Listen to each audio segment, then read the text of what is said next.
ISPR चयो आहे त 27 फ़रवरी 2019 सरप्राइज़ जो ॾींहुं आहे। अॼोको ॾींहुं पाकिस्तानी क़ौम जे पुरअमन हुजण जो सबूत आहे। Joint chief of staff committee J chairman ऐं टिन्ही हथियारबंद फ़ौजुनि जे सरबराहनि ऑपरेशन स्विफ्ट रिटायर जा 4 साल मुकमल थियण ते हथियारबंद फ़ौजुनि खे ख़राज तहसीन पेश कयो आहे। पाक फ़ौज जे शोबे ISPR मूजिबि पुलवामा फॉल्स फ्लैग ऑपरेशन खां पोइ भारत बुज़दिलाणे हमले जी कोशिश कई, जंहिंखे पाकिस्तान बहादुरी सां नाकाम बणाए छॾियो।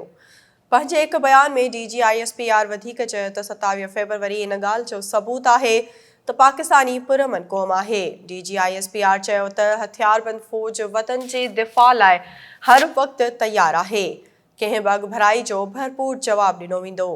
वाज़े रहे त भारत 27 फ़रवरी 2019 ते पुलवामा हमले जी कूड़ी प्रोपेगेंडा ते कंट्रोल लाइन पार करण जी ग़लती कई हुई, जंहिंजो पाकिस्तान ऑपरेशन स्विफ्ट रिटार्ड जी सूरत में भारत खे सख़्तु जवाबु ॾिनो हो। अॼु खां 4 साल अॻु पाकिस्तान एयरफोर्स शाहीन ॿिनि भारतीय जंगी जहाज़नि खे किराए छॾियो ऐं भारतीय विंग कमांडर अभिनंदन खे गिरफ़्तार कयो हुयो ऐं लाइन ऑफ कंट्रोल ते भारतीय फ़ौजुनि खे सबक़ सेखारियो वियो, जेको मादरे वतन जी दिफ़ा लाइ पाकिस्तान जे हथियारबंद फ़ौज जी पेशावराना सलाहियत ऐं अज़म जो सबूत आहे।